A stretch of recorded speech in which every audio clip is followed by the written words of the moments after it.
on cuisine quoi? On cuisine quoi? On cuisine de la salsa maison. Oui, oui.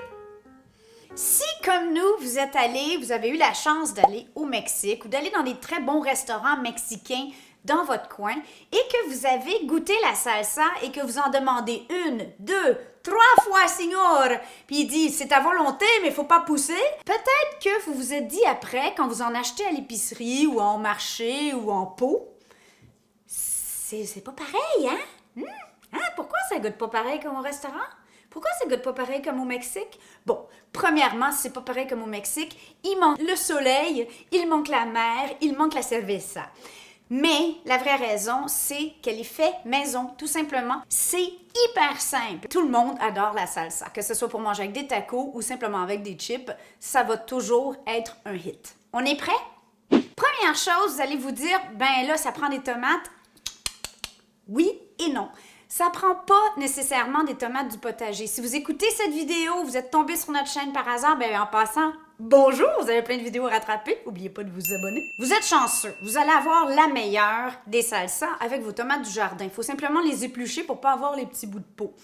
Cela étant dit, pour le reste d'entre nous qui ne sommes pas au mois d'août ou au mois de septembre ou au mois d'octobre, dépendamment de la saison chez vous, des tomates en conserve, c'est parfait. Ici, c'est nos tomates qu'on a mis en conserve l'année dernière. La recette et la technique est ici. Si vous n'en faites pas maison, vous pouvez prendre des conserves ordinaires. Donc, une grosse canne de tomates en conserve. Ensuite de ça, des limes, un demi-oignon, quelques jalapenos. Moi, je les congèle quand ils sont en saison.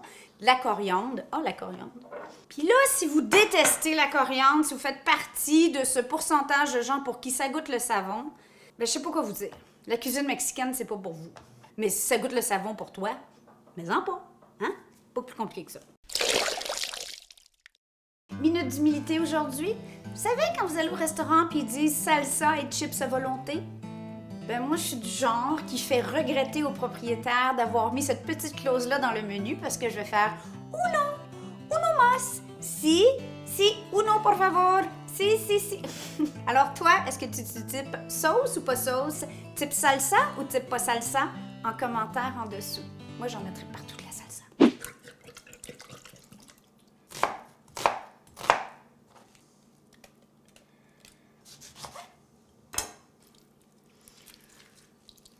Pour les jalapenos, histoire que on se brûle pas la gueule en mangeant la salsa, j'enlève les membranes et les petites graines à l'intérieur.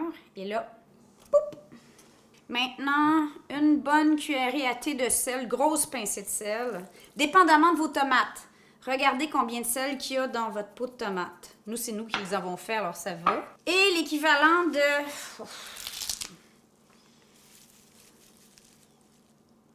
une boule de coriandre.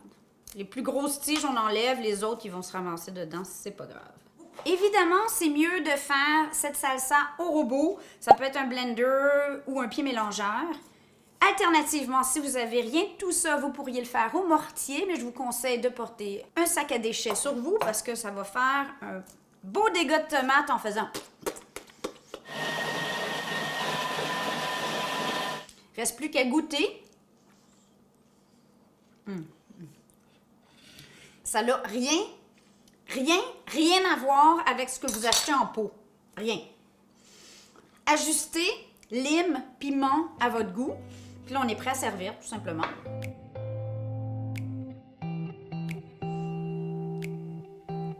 Buen provecho.